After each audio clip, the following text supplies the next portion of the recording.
안녕하세요. 올해로 34살, 결혼한 지는 6년이 된 주부였습니다. 남편과 저 사이에는 아이가 없었고요. 검사를 받았는데 문제는 제 쪽에 있었고, 이 사실을 친정도, 시댁도 알고 있던 상황입니다. 그래도 남편한테 문제가 있는 것보다 저한테 문제가 있는 게 시술을 통해 극복할 수 있는 확률이 더 높다길래 몸 상하지 않는 선에서 계속해서 시도 중이었습니다. 하지만 이제 다 소용없는 일이겠네요. 남편은 요즘 보기 드물 정도의 효자였어요. 어느 정도냐면 혼자 계시는 시아버지 걱정된다며 저랑 결혼하는 것도 다시 생각해보려던 사람이었으니까요. 남편 위로 아주버님이 두 분 계십니다. 아무리 남자만 셋인 집안이어도 장남도 아니고 막내인 남편이 부양의 의무를 느끼고 있다는 게 말이 된다고 생각하지 않았어요. 생활비조로 얼마 정도만 보내주고 시아버지를 말 그대로 손절했다는 형님들은 한 번도 만나뵌 적 없었지만 저에겐 좋은 인상의 사람들이 아니었어요. 저는 남편이 부양의 의무에 대해서 이야기할 때 시아버지께서 어디 불편하신 곳이 있으신 건가 하는 생각을 했었거든요. 혼자서 밥도 못 드시고 집안일도 아무것도 못 하신다는 말을 들었을 때 정말 몸이 어디 안 좋으신 거구나 하고 확신을 했었는데 제 생각이 틀렸었습니다.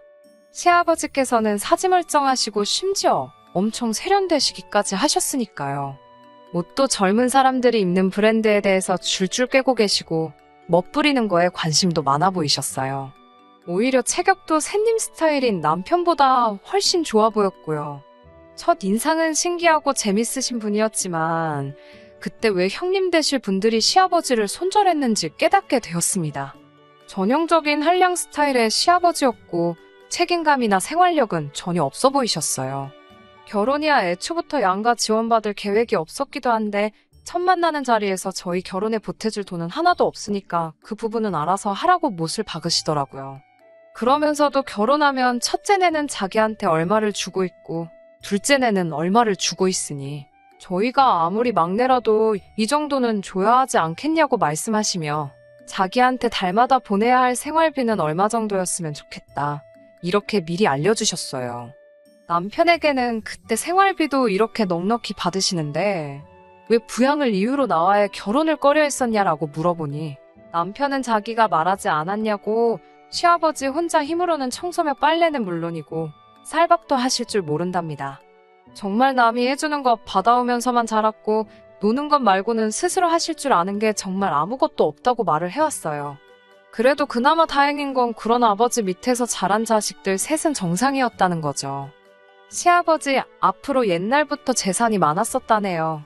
할머니께서 시장에서 돈놀이 비슷한 거를 하셨고 그 유산을 그대로 물려받았대요. 대책 없는 시아버지 생활에 어머님이 도망가시고부터도 그렇게 경제적으로도 모자람 없이 지내왔다고 합니다. 어찌되었든 지금 빈털터리가 된 상황까지 자기들 교육시켜주고 끝까지 책임지신 것에 대한 은혜를 갚아야 한다고 생각하더라고요.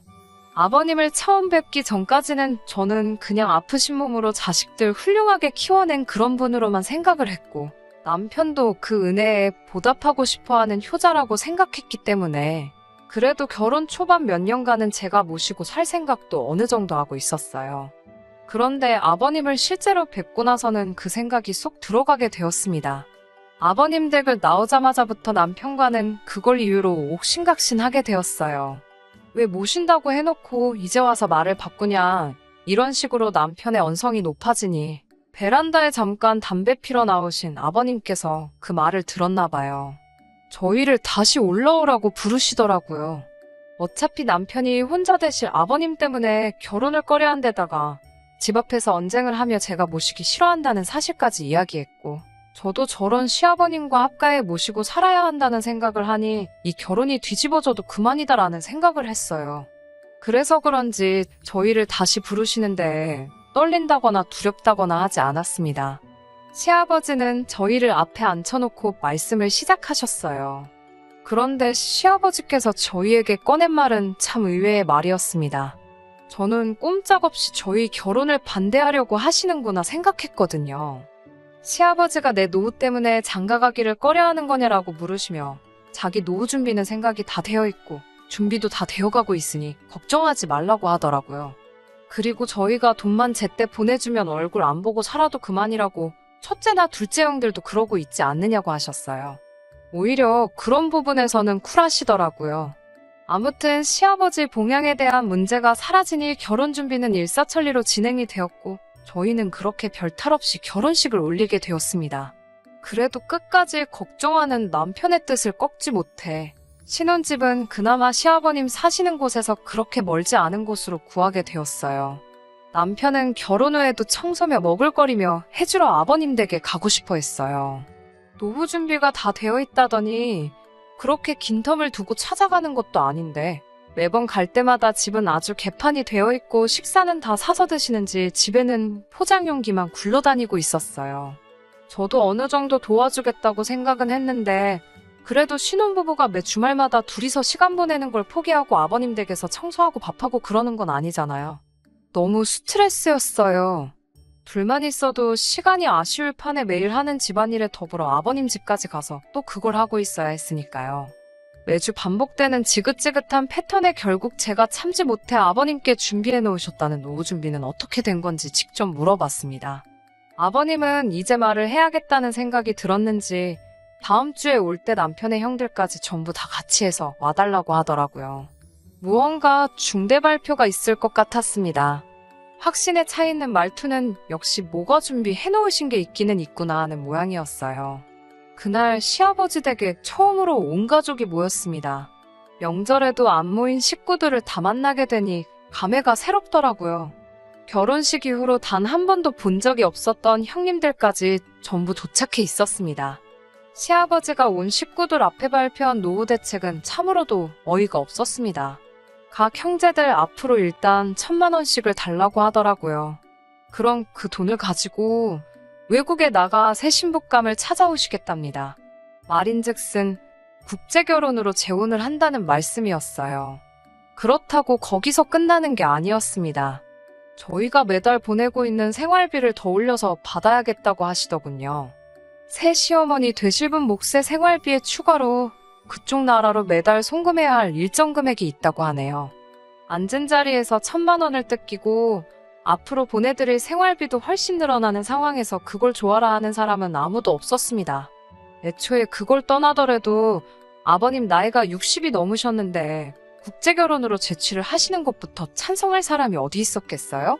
당연히 그 자리에 있던 사람들 모두 그렇게는 안 된다고 반대를 했습니다. 시아버지는 이미 이걸 오래전부터 계획을 하신 건지 시아버지께서도 초강수로 나가시더라고요. 저희들이 반대를 한다면 굳이 강행을 하지 않겠다고 하시면서도 그렇게 되면 자기는 노후 준비가 된 게 아무것도 없으니 매달 보내는 생활비와 더불어 주에 이일씩 며느리들이 돌아가면서 자기 청소도 해주고 밥도 해주는 수발을 들어줘야 할 것이라고 들어누워 우기시더라고요. 자식이기는 부모 없다더니 여기서는 정반대였습니다. 막무가내로 어깃장을 부리는 아버님 고집 꺾을 사람들 아무도 없었고 돈 1,000만 원에 시아버지 뒷바라지에 대한 부담이 영원히 사라진다면 그 값으로 싸다고 형님들이 먼저 생각을 바꾸기 시작했어요. 그렇게 모두의 동의를 얻어내고 아버님은 그달 말에 새 신부를 데리러 간다고 출국을 하셨습니다. 일주일도 안 돼서 다시 귀국을 하셨는데 아버님은 혼자서 돌아오셨어요.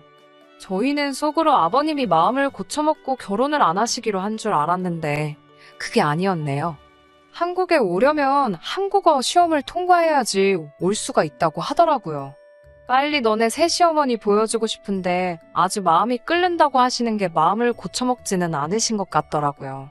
그렇게 시아버지의 노후 준비 대책인 외국인 새 시어머니가 오기 전까지 6개월간 남편의 간절한 부탁으로 제가 짬이 날 때마다 아버님 댁 청소와 식사 준비를 도맡아 해야 했습니다. 형님들은 역시 한 번도 오지 않으셨고요. 제가 이걸 왜 하고 있나 싶더라고요. 그래도 6개월만 참으면 이 집과도 영원히 이별이라고 생각하니 그거 하나만 믿고 속으로 꾹꾹 참아내며 했습니다. 그렇게 6개월이 지나 새 시어머니는 한국에 도착하시게 되었고 또 효자인 남편의 오지랖에 저희가 공항까지 데리러 가게 되었습니다. 정말 경악을 금치 않을 수가 없었어요. 제가 그 당시 29이었는데 저보다도 나이가 4살이나 더 어린 시어머니를 처음 봤을 때는 말이죠. 화장은 하나도 하지 않아 수수했는데 오히려 그것 때문에 더 시어머니가 어려 보이기까지 했고 아버님은 사람처럼 보이지도 않았습니다. 의외로 한국말을 잘 배워서 온 건지 의사소통에는 크게 어려움이 없었어요. 간간히 틀리기는 하지만 자기 의사표현 정도는 확실히 할 만큼 배워서 온 것 같더라고요. 무엇보다 이제 더 이상 아버님 신경 쓸 필요 없이 오롯이 우리 둘만의 결혼 생활을 드디어 시작한다는 생각이 들어 기대가 되기까지 했습니다. 그렇게 결혼하고 나서 처음으로 이제서야 결혼을 한 것 같다는 게 실감이 날 정도로 좋은 시간을 보냈습니다. 아버님도 솔직히 나쁜 마음에 시집 보낼 딸뻘 되는 여자와 국제결혼을 알아본 거라 생각했는데 다시 가장이 되었다는 책임감을 느끼신 건지 얼마벌이는 되지 않지만 직장도 구하시고 멀리서 지켜보니 나름 알콩달콩 살고 있는 것처럼 보였어요. 하지만 이대로 이 행복한 삶이 유지될 거라 생각했던 제가 바보였네요. 아버님께서 저희를 다시 찾으신 건 1년이 채 지나지 않아서부터입니다. 음식이 입에 안 맞아서 아주 죽겠다고 하시네요. 그래도 새 시어머니는 시집 온다고 요리도 배우고 할 거 다 하고 온 것 같았는데 아버님은 외국 음식 냄새가 나서 입에 물려먹지를 못하겠다고 저희 보고 가끔씩 와서 밥을 해놓으라 하시네요. 남편은 난감한 표정으로 또 저한테 양해를 구하려 하고 있고 저도 참을 만큼 참았으니 이번만큼은 양보를 못하겠더라고요. 그렇게는 할 수 없다. 돈을 더 쓰든 상관없으니 식사도 챙겨주는 가사 도우미를 구하던지 반찬 가게에서 반찬을 사날르던지 그거는 너가 알아서 할 일이라고. 나는 다른 형님들처럼 더 이상 아버님과 관련된 일에서는 손을 떼겠다 했습니다. 그동안 제가 얼마나 시달려왔는지는 남편도 지켜봐왔고 또 이렇게 된 상황에서 제게 양해를 구하려고 했으니 제가 어느 정도로 진심이었는지는 말하지 않아도 알았을 거예요. 하지만 그 효심이 어디 가지는 않는지 결국 일주일에 한 번 자기가 직접 반찬을 사다 나르기로 했습니다. 차라리 그때까지 차오르는 효심의 끝까지 자기 아버지 포기하지 못하는 남편을 놓아주었다면 이런 꼬라지를 볼 필요도 없었을 텐데 말이지요. 반찬만 전해주고 오던 남편은 언제부터인가 아버님 댁에 가면 귀가하는 시간이 늦어지기 시작했습니다. 반찬만 사서 전해주고 오는 게 뭐 일이 오래 걸리냐 물으니 남편은 언제까지 반찬을 사다 줄 수는 없으니까 라고 말하며 새어머니한테 반찬 만드는 법을 가르쳐주고 있다고 말을 하더라고요. 집에서도 평소에 살림 하나 안 하는 사람이 무슨 요리를 가르쳐주냐고 따졌지요. 요즘 인터넷이 잘 되어 있어서 어지간한 거는 그거 보고서 따라 만든다고 자기가 요리를 가르쳐주는 게 아니라 이런 게 있다고 설명해주고 재료들 사와서 제대로 만드는지 지켜보고 맛 한번 보고 그러고 나서 돌아오느라고 시간이 좀 걸린다고 합니다. 그 상황이 내키지는 않았어요. 아무리 아버님이 세장가 들어서 가진 새어머니지만 나이가 워낙에 저희 또래인데다가 어리기까지 했으니까요. 하지만 평소 남편의 아버님을 향한 효심도 알고 있는데다가 남편 또한 이렇게 반찬 몇 가지만 가르쳐 놓으면 앞으로 아버님 댁에 발걸음을 할 일도 없어지지 않느냐고 길게 보면 자기가 하는 행동을 이해해 줄 것이라며 저를 설득해 줬습니다. 남편이 아버님 댁에 발길을 끊게 된 건 그날로부터 3개월 뒤의 일이었어요. 그 뒤로 3년, 별탈 없이 둘이서 다시 잘 지냈습니다. 다만 남편의 다른 형제들은 아버님이 노후 준비로 국제결혼을 할 거라는 말을 하게 된 그날 아버님과의 인연을 끊었는데 유독 제 남편만큼은 명절이며 어버이날이며 아버님을 꼭 챙기기 시작했습니다. 저는 따라가지 않았어요. 따라가지 않았던 게 잘못이었을까요? 그렇게 작년 저희는 더 끔찍한 소식을 듣게 되었습니다. 남편에게 여동생이 생기게 되었다는 사실을요. 아버님도 참 대단하시다 생각했습니다. 아무리 행색을 젊어 보이게 하고 다시신다 하더라도 이제 곧 70을 바라보시는 분인데 말이에요. 그리고 그날 병원에서 울고 있는 시어머니를 토닥여주고 있는 남편을 발견하게 되었습니다. 둘이 친모자지간은 아니지만 그래도 그때는 충분히 그럴 수 있다고 생각했어요. 단지 새 시어머니의 눈물이 기쁨의 의미인지 아니면 그 반대인지 저는 몰랐지만요. 저희는 결혼 6년 차에 아이도 없이 살고 있는데 이러다 아버님의 아이를 제가 보게 되기라도 할까봐 아이가 태어났다는 소식에도 병원에 찾아가지 않았습니다. 병원에 가보려던 남편도 말렸어요. 남의 아이를 걱정할 때가 아니다. 이제 우리도 시술이든 뭐든 해서 준비를 해야 하지 않겠냐고 말했지요. 그리고 그렇게 얼마 전 시아버지로부터 연락을 받게 되고 남편과 저는 아버님 댁으로 허겁지겁 향하게 되었습니다.